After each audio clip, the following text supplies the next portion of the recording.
this video, I'm going to talk about altered states of consciousness and why people might want to alter their state of consciousness. We're going to talk about substance abuse disorders, and in this video, we're just going to talk about depressants. We're going to talk about alcohol and anti-anxiety medications, and then I'll do another video on opiates, but all three of these are depressants. I wanted to mention this term psychoactive drugs because we did use it in the last chapter when we were talking about medications for depression and medications for schizophrenia. And those are definitely psychoactive drugs, but a psychoactive drug is any drug or substance that alters consciousness and changes brain functioning. And that can be a prescription medication or an illegal drug. So psychoactive just means it acts on the brain. So we're going to start out talking about the different depressants, and then we'll talk about stimulants and hallucinogens as well. So depressants depress the activity in the central nervous system. They slow messages in the central nervous system. And they actually act as agonists on the GABA neurotransmitter system. So they increase that level of GABA, and that produces a calming effect. And that's why we like it. So alcohol is a depressant. Anti-anxiety medications are depressants. And anti-anxiety medications are referred to as benzodiazepines. Sometimes they're called benzos, but they relieve anxiety. But the trouble with all of these depressants is that it's only a temporary relief. It's not long-term relief, and it's not a cure at all.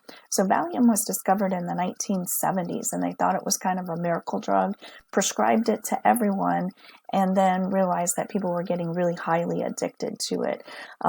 So you don't see Valium prescribed much today, but you do see Xanax prescribed, and there are other anti-anxiety medications as well.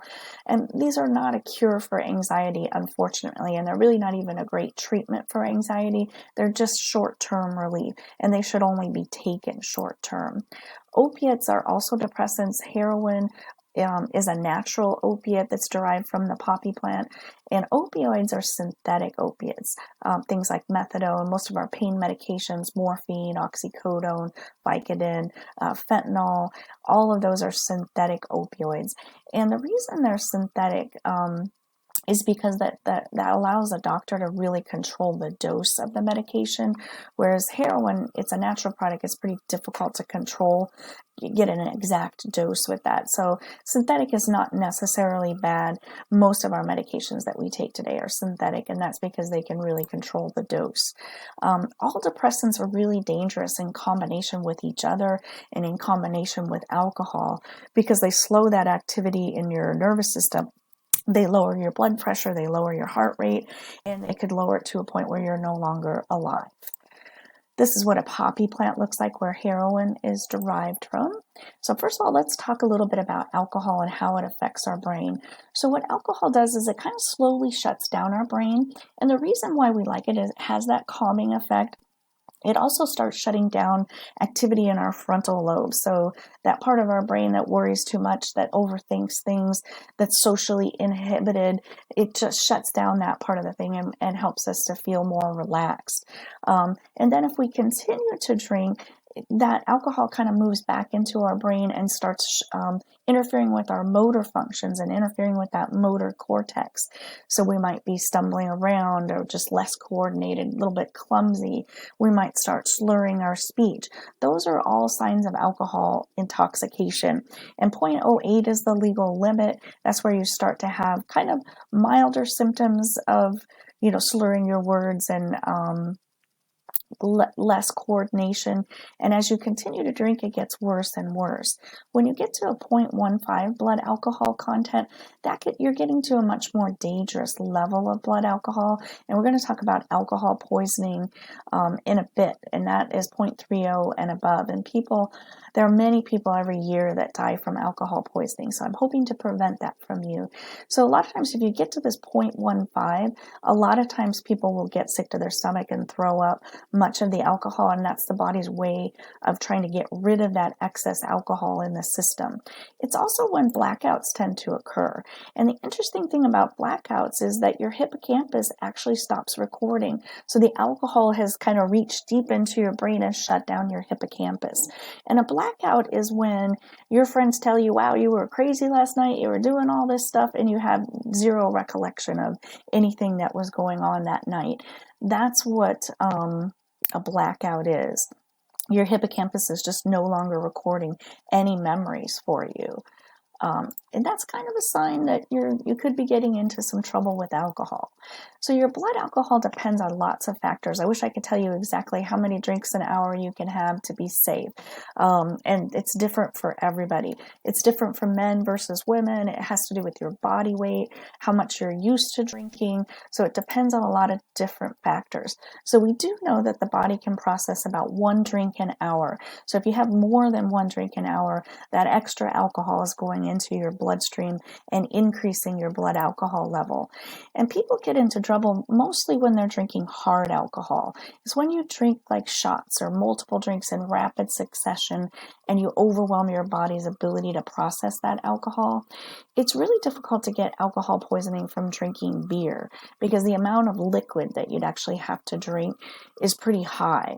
You can do it, but it's not as common. People mostly get into trouble when they're doing shots of tequila, vodka, whiskey, any sort of hard alcohol. Mixed drinks and wine are less likely to get you into trouble than taking shots. And the thing is, you can do 10 shots in an hour. You can get that much liquid into you. And part of the trouble is that you don't feel the effects of those shots right away. It takes a bit for your body for it to get into your bloodstream and to start processing. And by the time you realize how much alcohol you have in your system, you're in trouble. So it's something to really be cautious of. When you drink, I would say drink slowly, don't drink hard alcohol, and really wait and see how it affects you before you get yourself into trouble. This is just telling you, these are just both charts that you can look at later that tell you what your blood alcohol might be if you drink this number of drinks per hour and by how much you weigh versus men and women. But I really wanted to highlight this whole idea of alcohol poisoning because 2,200 people a year die of alcohol poisoning, and usually it's college students, and it's usually at a party where people are doing shots and having drinking contests and not really thinking about the possibility of dying for sure. And what happens is too much alcohol shuts down the critical parts of the brain that are involved in breathing and your heart rate. It also can shut down your gag reflex, and it, weakens the muscles relaxes the muscles in your throat. And so a lot of times when people vomit, they also have trouble choking on that vomit because their throat is relaxed. And so you have to be really cautious when people are throwing up too, to make sure that they're still breathing, that they haven't gagged on something. So blackouts and vomiting are signs that you're getting close to alcohol poisoning. So if that's happening to you on a frequent basis, you really need to cut back on your alcohol use and drink less and drink slower so you don't get yourself into trouble. So I hope you all remember Amy Winehouse. She died several years ago at a very young age. I don't know how old she was, but she died of alcohol poisoning, and she was very famous for being a really heavy drinker. And she had her famous song about not going to rehab. And the sad thing is that had she gone to rehab, she probably would still be here today. She was actually trying to quit, and she had really severely cut back on her alcohol use. And then just went on a binge, like her normal binge, and did not wake up the next day. There were no illegal drugs found in her system. There were 3 empty large bottles of vodka found in her room, which is probably what she drank. And that's probably what she used to drink, but her body, since she had been cutting back for the 3 weeks prior, she wasn't able to manage that amount of alcohol. So her blood alcohol was 0.40. 0.31 is deadly. So she drank all that alcohol, went to bed, and just didn't wake up the next day. So it's a real thing, and it does happen to people. So I do want to make you aware of it and be really cautious with alcohol. So alcohol and all of the depressants cause what we call physical dependence. Your body actually becomes physically dependent on the drug or the alcohol that you're using. And this is after long-term daily use, not just use on the weekends or occasional use. It has to be daily use most of the day. So alcohol, anti-anxiety medications, painkillers, opiates, and heroin. So what happens when somebody becomes physically dependent on a medication or alcohol or heroin, the person develops a tolerance. So they start to need more and more of that drug to get the original effect. And they can get themselves to a pretty dangerous level of alcohol or any of the other drugs that they're using. And they can have very dangerous withdrawal symptoms when they stop using the drug or alcohol. So they have to be really cautious. You can't just abruptly stop. If you have been using drugs or alcohol on a daily basis for months on end, you may have some pretty dangerous physical withdrawal symptoms. And what happens is that the alcohol and the other depressants as well lower your blood pressure. And when you stop using them or you haven't used them for a few hours, your blood pressure starts to go up and it can spike high enough to cause a seizure, a stroke, or a heart attack.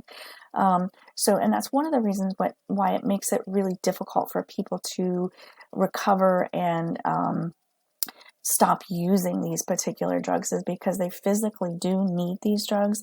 Somebody who has an alcohol problem and drinks every day, all day, a lot of times they'll go to bed at night, and when they wake up in the morning, they're shaking. And the reason that they're shaking is that their blood pressure has gone up in that 6 hours or 8 hours that they haven't had a drink. And they actually need a drink, and they'll tell you they need a drink to feel normal, but they actually need a drink to lower that blood pressure.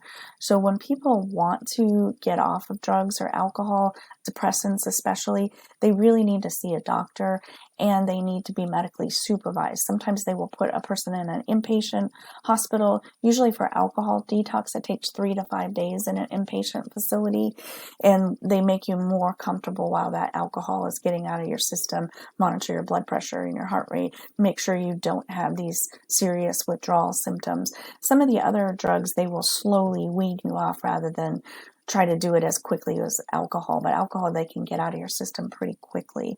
But it can be really dangerous, and it can be really uncomfortable, and that's why people have difficulty sometimes quitting drugs and alcohol. So these are some of the other signs of physical withdrawal: nausea and vomiting, tightness in the chest. So there's physical withdrawal, and then there's also psychological withdrawal, which we'll talk about with the other drugs as well. So the next video, I'll talk about opiates.